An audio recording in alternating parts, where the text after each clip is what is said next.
लोग आज कहते हैं ना, लोग आज कहते हैं कि जॉर्ज सोरोस आज इस देश में जो है सरकार गिराने की कोशिश कर रहा है। हां, क्योंकि उसको सरकार गिरानी है। लेकिन जॉर्ज सोरोस, जब भारत के अंदर जॉर्ज सोरोस के इशारों पर चलने वाली सरकार थी, तब जॉर्ज सोरोस क्या कर रहा था यह भी जान लीजिए।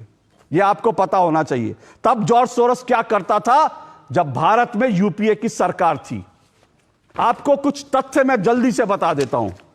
भारत के अंदर साल 2011 में कम्युनल वायलेंस बिल नाम का एक कानून ड्राफ्ट किया गया था।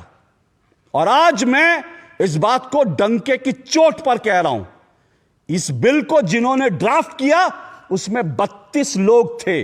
और वो 32 लोग चुने हुए नेता नहीं थे, वो 32 लोग जॉर्ज सोरोस के पिट्ठू थे, जिन्होंने कम्युनल वायलेंस बिल को ड्राफ्ट किया था। जो सोनिया गांधी की जो एक कुंडली थी, उनकी जो मंडली थी, उस मंडली ने ड्राफ्ट किया था कम्युनल वायलेंस बिल। और जानते हैं उस कम्युनल वायलेंस बिल में क्या था? उस कम्युनल वायलेंस बिल में यह था कि जो भी दंगा भारत में होगा उसके लिए हिंदू दोषी माने जाएंगे। अगर किसी हिंदू महिला का होता है तो फिर उसको नहीं माना जाएगा। अगर किसी महिला का होता है तो वो जो है हिंदू उसके लिए दोषी माना जाएगा। उस बिल में यह था कि अगर कोई दंगा होता है तो जो है की बात जो है सिर्फ जज सुनेगा, हिंदू जज सुन भी नहीं सकता। उस प्रस्तावित कानून में यह था कि अगर दंगा होता है और अगर एक कह देता है कि फलाना हिंदू दोषी है तो उसके खिलाफ तुरंत एफआईआर होगी और उसको जेल में डाल दिया जाएगा। और उस हिंदू को साबित करना है कि वो निर्दोष था।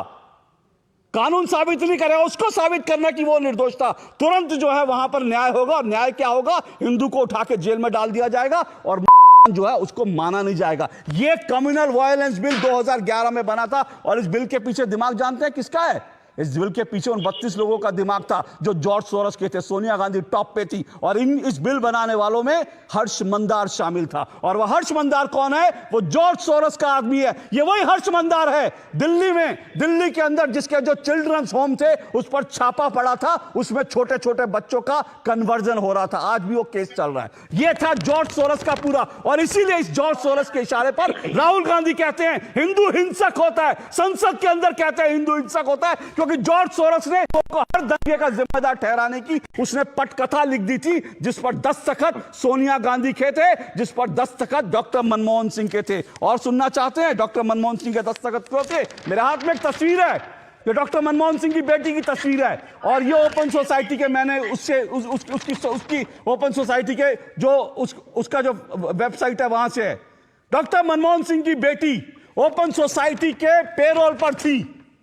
समझिए, अगर हिंदू अब भी नहीं समझना चाहता, अगर इस देश में लोगों की अब भी आंखें खुली नहीं खुली हैं, तो फिर इस देश का जो होगा वो आप लोग। मनमोहन सिंह की बेटी सोनिया गांधी, राहुल गांधी हिंदुओं को हिंसक ठहराने की, हिंदुओं को दंगाई ठहराने की जो साजिश 2011 से रच रहे थे भारत के खिलाफ, भारत के हिंदुओं के खिलाफ, वो साजिश क्या थी? किसने रची थी साजिश?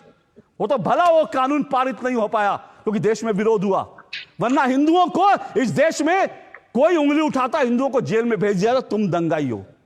यह जॉर्ज सोरोस के इशारे पर क्या क्या हो रहा था, यह तब से हो रहा था। और कश्मीर को लेकर मैं बता चुका हूं, सियाचिन पाकिस्तान को सौंपने की तैयारी थी। क्या इसके बाद भी कुछ बचता है? मैं फिर कह रहा हूं, हो सकता है निशिकांत दुबे के आरोप जो हैं उनमें कुछ पेच हो, उनमें कुछ गलत बात हो, लेकिन एक बार तो आप कहिए, एक बार तो कहिए आरोप गलत है। क्या ये वेबसाइट गलत है? कि वेबसाइट से जो तस्वीर आई क्या गलत है? सोनिया गांधी की तस्वीर लगी, इसको लेकर कांग्रेस ने अभी तक इस पर कोई वो नहीं किया। एक बार सोनिया गांधी कहते हैं मेरा इस संस्था से कोई लेना देना नहीं है, उसके बाद बीजेपी को हम सवाल पूछेंगे।